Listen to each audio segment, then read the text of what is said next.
Hi అండి అందరికీ welcome back to our channel Madhu educational hub. Friends, ఈ వీడియోలో ప్రీవియస్ డేట్లో వచ్చినటువంటి మ్యాథ్స్ బిట్స్ అయితే డిస్కస్ చేద్దాం. అక్టోబర్ 8 మార్నింగ్ సెషన్లో వచ్చినటువంటి మ్యాథ్స్ బిట్స్ అండి. ఇందులో కంటెంట్తో పాటు మెథడాలజీ బిట్స్ కూడా ఉన్నాయి. సో ఇవన్నీ కూడా డిఎస్సికి యూజ్ అవుతాయి. వీడియోని ఎండ్ వరకు చూడండి. వీడియో కనుక మీకు నచ్చినట్లయితే తప్పకుండా లైక్ చేయండి, షేర్ చేయండి, సబ్స్క్రైబ్ చేయండి. ఫస్ట్ క్వశ్చన్, ఒక సమబాహు త్రిభుజం యొక్క చుట్టుకొలత 3/2 సెంటీమీటర్స్ అయితే ఆ త్రిభుజ భుజం సెంటీమీటర్లలో. సో సమబాహు త్రిభుజ చుట్టుకొలతకి ఫార్ములా 3a ఈక్వల్ టు 3/2 అని ఇవ్వడం జరిగింది. మనకు కావాల్సింది ఏ, సమబాహు త్రిభుజం యొక్క భుజము. So A equal to 3/2 into ఇక్కడ 3 అనేది గుణిస్తుంది కాబట్టి ఇటు సైడ్కి వస్తే భాగిస్తుంది. సో 1/3 అవుతుంది. 3 క్యాన్సిల్ అయిపోతే మనకు మిగిలేది 1/2. సో సమబాహు త్రిభుజం యొక్క భుజం ఎంత అంటే ఆప్షన్ 2 1/2 సెంటీమీటర్స్. నెక్స్ట్ 1, క్రింది వానిలో సరైన ప్రవచనాన్ని గుర్తించండి. ఇందులో సరైన ప్రవచనం ఆప్షన్ 4 సమాంతర చతుర్భుజాలు అన్నీ ట్రెపీజియంలు. నెక్స్ట్ 1, x ఈక్వల్ టు 1/3 అయిన 3x ఇంటూ 3x + 5 - 3 సమాసం యొక్క విలువ. సో x ప్లేస్లో మనము 1/3 సబ్స్టిట్యూట్ చేయాలి. So 3 into 1/3 into 3 into 1/3 + 5 - 3. ఇక్కడ 3 క్యాన్సిల్ అవుతుంది, ఇక్కడ కూడా 3 క్యాన్సిల్ అవుతుందండి. సో ఇక్కడ 1 ఉంది, 1 + 5 6, 6 - 3 3 అయితే వస్తుంది. సో దీనికి ఆన్సరు ఆప్షన్ 4 3. నెక్స్ట్ 1, దత్తాంశం 5 3 1 7 9 11 13 10 యొక్క మధ్యగతాన్ని కనుక్కోవాలి అనుకున్నప్పుడు ఇచ్చినటువంటి దత్తాంశాన్ని మనం ఆరోహణ లేదా అవరోహణ క్రమంలో రాసుకోవాలి. సో ఇక్కడ ఆరోహణ క్రమంలో రాస్తే 1 3 5 7 9 10 11 13. ఇందులో మధ్యలో ఉన్నటువంటిదే మధ్యగతం అవుతుంది. సో ఇక్కడ మిడిల్లో 2 నెంబర్స్ వచ్చాయి కాబట్టి సో ఈ విధంగా 2 నెంబర్స్ వచ్చినప్పుడు వీటి యొక్క సగటు అనేది మధ్యగతం అవుతుంది. సో సగటు అంటే 7 + 9/2 చేయాలి. 16/2, 2 1 = 2, 2 8 = 16. సో ఈ దత్తాంశానికి మధ్యగతం ఆప్షన్ 2 8. నెక్స్ట్ 1, ఒక టెలివిజన్ 20,000కు కొనబడింది. 1 సంవత్సరం తర్వాత దాని విలువ 5% తగ్గింది. అయితే ఆ సంవత్సరం తర్వాత టెలివిజన్ విలువ. ఫ్రెండ్స్, ఇక్కడ 5% తగ్గింది అన్నారు కాబట్టి దీన్ని మనం 95/100 ఇంటూ 20,000 వేసుకోవాలి. ఇక్కడ 2 zeros క్యాన్సిల్ అవుతాయి. 95 ఇంటూ 200 చేస్తే మనకు 19,000 అయితే వస్తుంది. సో దీనికి ఆన్సర్ ఆప్షన్ 2. నెక్స్ట్ 1, వ్యాసార్థం 7 సెంటీమీటర్స్, ఎత్తు 14 సెంటీమీటర్స్ కొలతలు గల స్తూపం యొక్క సంపూర్ణతల వైశాల్యము. సో ఇక్కడ పై వాల్యూ 22/7గా తీసుకోవాలని ఇవ్వడం జరిగింది. సో స్తూపం సంపూర్ణతల వైశాల్యానికి formula 2πr into r + h. So ఇక్కడ 2 into pi value 22/7 into r value 7. Next r + h అంటే 7 + 14 చేస్తే మనకు 21 అయితే వస్తుంది. సో ఇక్కడ 7 క్యాన్సిల్ అవుతుందండి. 22 ఇంటూ 2 44, 44 ఇంటూ 21 మల్టిప్లై చేస్తే మనకు 924 అయితే వస్తుంది. సో స్తూపం యొక్క సంపూర్ణతల వైశాల్యము ఆప్షన్ 2 924 చదరపు సెంటీమీటర్లు.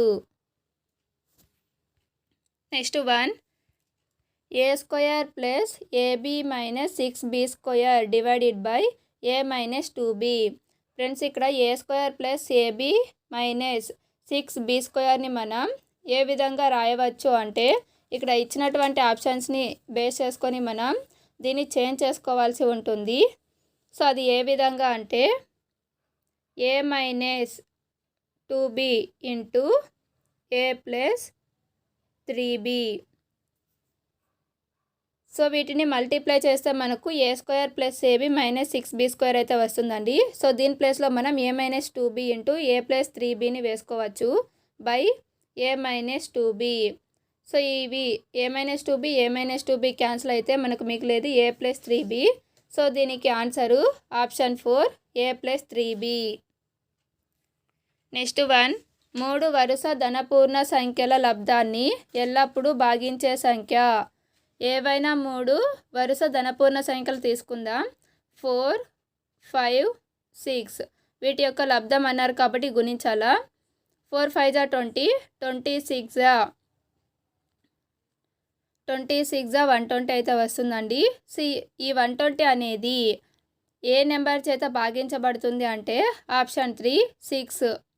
4 చేత కూడా భాగించబడుతుంది, కానీ 3 వరుస ధనపూర్ణ సంఖ్యలు ఏ సంఖ్యలైనా తీసుకున్నా కూడా అవి 6 చేత భాగించబడతాయి. సో దీనికి ఆన్సర్ ఆప్షన్ 3. నెక్స్ట్ 1 ఒక రాంబస్ వైశాల్యం 2024 చదరపు సెంటీమీటర్స్ మరియు దాని కర్ణములలో ఒకదాని పొడవు 46 సెంటీమీటర్స్ అయిన రెండవ కర్ణం పొడవు. సో రాంబస్ వైశాల్యానికి ఫార్ములా ఆఫ్ d1 d2. మనకి ఎంత ఇచ్చారు అంటే 2024, మనకు కావాల్సింది రెండవ కర్ణం కాబట్టి so d2 equal to 2024 into ఇక్కడ 1/2 ఇంటూ 46 ఉంటుందండి. సో 2 1 జా 2 2 జా 4, 2 3 జా 6, ఇక్కడ 23 ఉంటుంది. 23 ఇటు సైడ్కి వస్తే మనకు భాగిస్తుంది. So d2 equal to 2024/23. So దీన్ని మల్టిప్లై చేస్తే క్యాలిక్యులేట్ చేస్తే మనకు 23 1 జా 23, 88 జా 2024 వస్తుంది. సో రెండవ కర్ణం పొడవు ఆప్షన్ 2 88 సెంటీమీటర్స్. నెక్స్ట్ 1 ఒక వ్యక్తి ఒక పాత ఫ్యానును 560కి కొని 40 రూపాయలతో మరమ్మతు చేయించెను. దానిని 660కి అమ్మితే లాభశాతం. సో అతడు కొన్న వేళ 560, దానికి మరమ్మతు చేయించిన దానికి 40 రూపాయలు. సో ఇది మొత్తం కొన్న వేళ అవుతుంది. సో అతడికి పడినటువంటి అమౌంట్ ఎంత అంటే 600. అతడు 660కి అమ్మాడు కాబట్టి సో ఇక్కడ లాభం 60 రూపాయలు వస్తుంది. మనకు అడిగింది లాభశాతం కాబట్టి లాభం బై కొన్న వేళ ఇంటూ 100 వేసుకోవాలి. సో కొన్న వేళ అన్నప్పుడు ఈ 40 కూడా మనం యాడ్ చేసుకోవాలండి. సో 600 వస్తుంది. 2 zeros క్యాన్సిల్ అవుతాయి. 6 1 జా 6 10 జా 60. లాభశాతం ఆప్షన్ 1 10%. నెక్స్ట్ 1 భూమిపై గల సముద్రపు నీరు ఇక్కడ ఇచ్చినటువంటి నెంబర్ అయితే ఈ సంఖ్యను ఘాతాంక రూపంలో రాయండి. సో ఘాతాంక రూపంలో రాయమని అడిగినప్పుడు ఘాతాంక రూపం అంటే ఒక నెంబర్ తర్వాత పాయింట్ ఉంటుంది. సో 1 డిజిట్ తర్వాత మాత్రమే పాయింట్ ఉండాలండి. అటువంటిది మనం చూస్ చేసుకోవాలి. సో ఫస్ట్ సెకండ్ ఈ రెండు ఆప్షన్లలో ఇక్కడ 3 డిజిట్స్ తర్వాత ఇక్కడ 2 డిజిట్స్ తర్వాత పాయింట్ ఉంది కాబట్టి ఆ రెండు ఆప్షన్స్ని మనం స్కిప్ చేయవచ్చు. సో రిమైనింగ్ ఆప్షన్స్ చూస్తే ఇందులో మనకి ఆప్షన్ 4 అనేది కరెక్ట్ అవుతుంది. 1.353 ఇంటూ 10⁹ అనేది answer. Next 1 metre plus 1 centimetre plus 1 millimetre equal to. So ఇక్కడ మిల్లీమీటర్లో మనం కన్వర్ట్ చేసుకోవాలని. 1 మీటర్ అనేది 1000 మిల్లీమీటర్స్కి సమానం. 1 సెంటీమీటర్ అనేది 10 మిల్లీమీటర్స్ అండి. నెక్స్ట్ 1 మిల్లీమీటర్ ఇవ్వడం జరిగింది. సో ఇక్కడ ఇవన్నీ యాడ్ చేస్తే మనకు 1011 మిల్లీమీటర్స్ వస్తుంది. సో దీనికి ఆన్సర్ ఆప్షన్ 2 1011 మిల్లీమీటర్స్. నెక్స్ట్ 1 ఒక వృత్తరేఖా చిత్రంలో 3 సెక్టార్లు ఎక్స్, వై మరియు జెడ్లను కలిగి ఉంది. అందులో సెక్టారు జెడ్ యొక్క కేంద్రీయ కోణం 80 డిగ్రీస్ అయిన సెక్టార్లు ఎక్స్ మరియు వై యొక్క మొత్తం కేంద్రీయ కోణం విలువ. సో ఇక్కడ వృత్తం అండి ఇవ్వడం జరిగింది. వృత్తంలో కోణం 360 డిగ్రీసు, ఇక్కడ 80 డిగ్రీస్ అయితే ఇవ్వడం జరిగింది.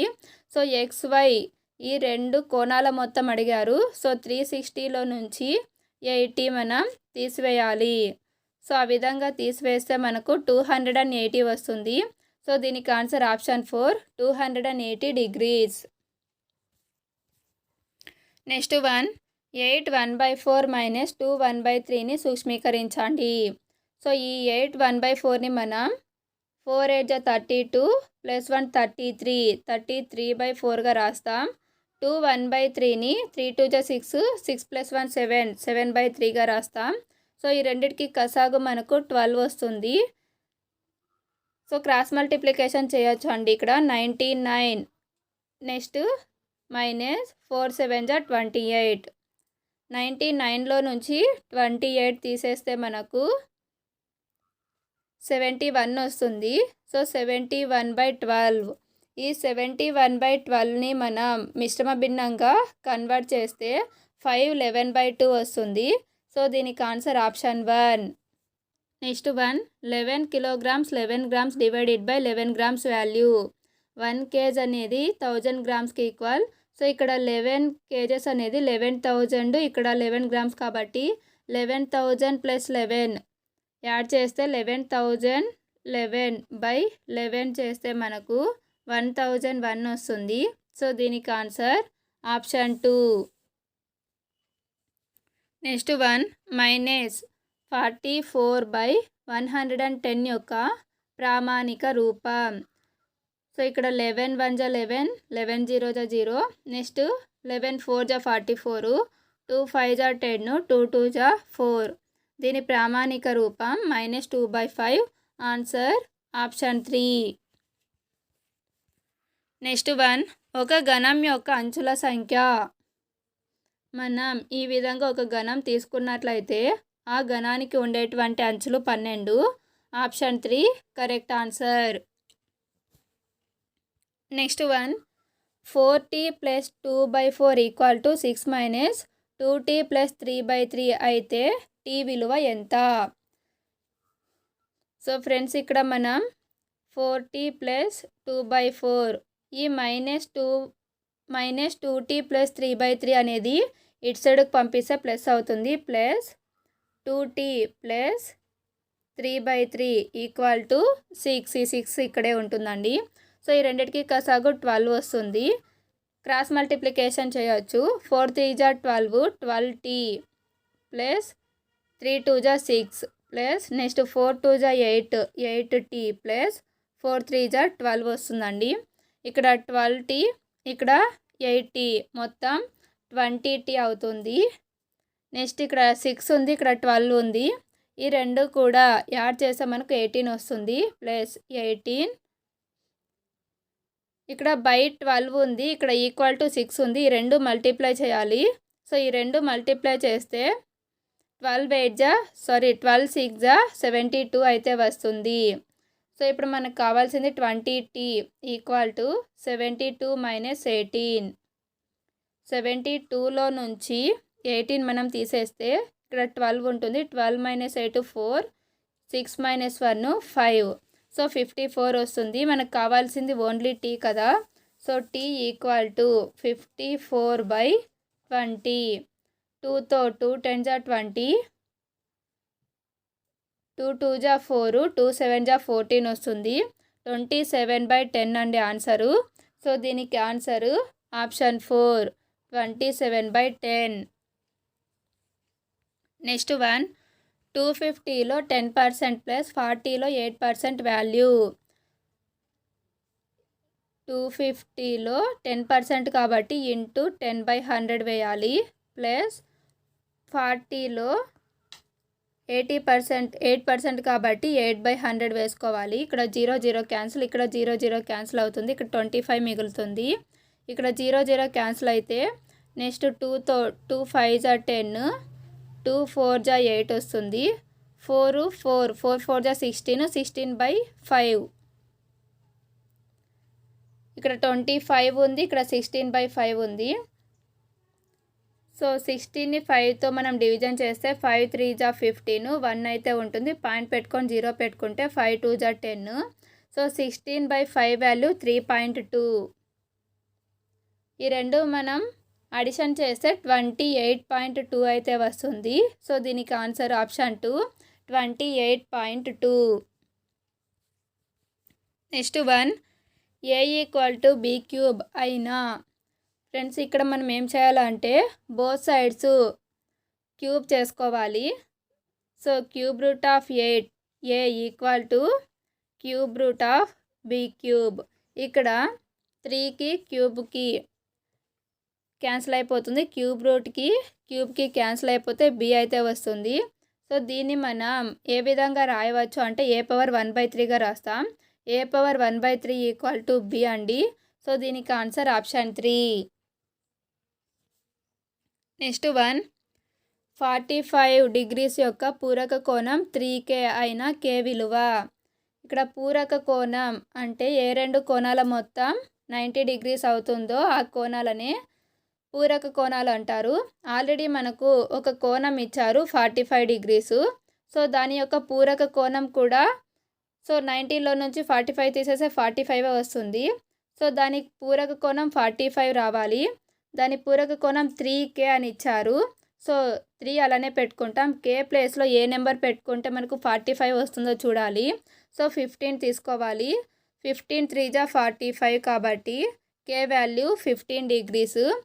Answer option 1.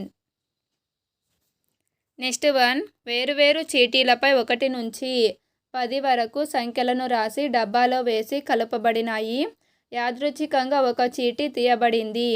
అయితే 5 కంటే తక్కువ సంఖ్య రావడానికి సంభావ్యత. సో ఇక్కడ 5 కంటే తక్కువ సంఖ్య అంటే 4 అండి. సో 4 మొత్తం ఎన్ని నెంబర్స్ ఉన్నాయంటే 10. 4/10 చేయాలి. దీన్ని క్యాలిక్యులేట్ చేస్తే 2 2 జా 4, 2 5 జా 10. సో దీనికి answer 2/5. Answer is option 3. Next one 4 + 4 + 4 + 4 divided by 4 by 3 + 3 + 3 divided by 3 value. So ఇక్కడ 4 4s ఉన్నాయి కాబట్టి 16 అండి. పైన 16 డివైడెడ్ బై 4 అంటే 4 వస్తుంది. నెక్స్ట్ కింద తీసుకుంటే ఇక్కడ మనం తీసుకోవాల్సింది 3 డివైడెడ్ బై 3. ఈ రెండిటికి ఈ డివైడెడ్ బై అనేది మొదట ఉన్నటువంటి 3కి మాత్రమే చెందుతుంది. సో 3 డివైడెడ్ బై 3 అంటే 1 అయితే వస్తుంది. సో ఇక్కడ 3 + 3 6, 6 + 1 7 అయితే వస్తుంది. సో దీనికి answer 4/7. Answer is option 4. Next one 14 centimetre వ్యాసార్థం గల వృత్తాకార పలకం యొక్క పరిధి సెంటీమీటర్లలో. వృత్త పరిధికి ఫార్ములా 2πr అండి. So 2 into π value 22/7 into r value 14. 2 1 జా 7 1 జా 7, 7 2 జా 14. సో ఇక్కడ 2 into 22 44, 44 into 2 88. Answer option 1 88 centimetres. Next one అన్వేషణ పద్ధతిలో ఉపాధ్యాయుని పాత్ర. అన్వేషణ పద్ధతిలో ఉపాధ్యాయుని పాత్ర సమస్య సాధనకు తగిన పరిస్థితులు కల్పించాలి. పిల్లల్లో ఆలోచన రేకెత్తించే ప్రశ్నలు వేయాలి. సమస్యను అధ్యయనం చేయడానికి సాధించడానికి తగిన సూచనలు ఇవ్వాలి. సో దీనికి ఆన్సర్ ఆప్షన్ 2. నెక్స్ట్ వన్ కృత్య పద్ధతి ప్రకారం అబాకస్ను ఉపయోగించి లెక్కించడం అనేది. ఆన్సర్ ఆప్షన్ 4 సాంకేతిక కృత్యం.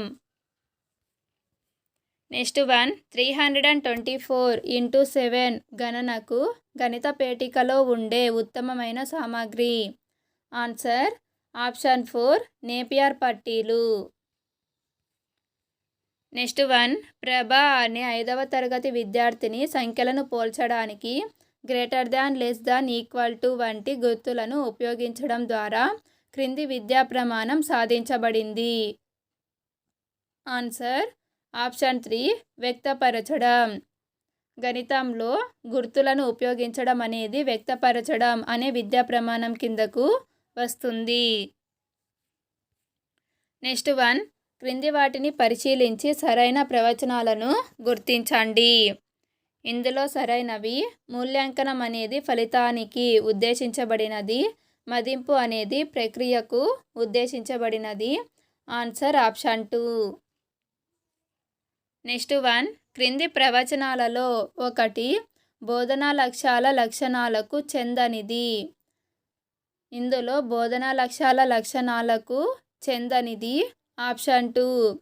వాటిలో విషయ సంబంధిత భాగం మాత్రమే ఉంటుంది అనేది బోధనా లక్ష్యాల లక్షణం కాదు. ఫ్రెండ్స్, వీడియో కనుక మీకు నచ్చినట్లయితే లైక్ చేయండి, షేర్ చేయండి, సబ్స్క్రైబ్ చేయండి. Thank you for watching.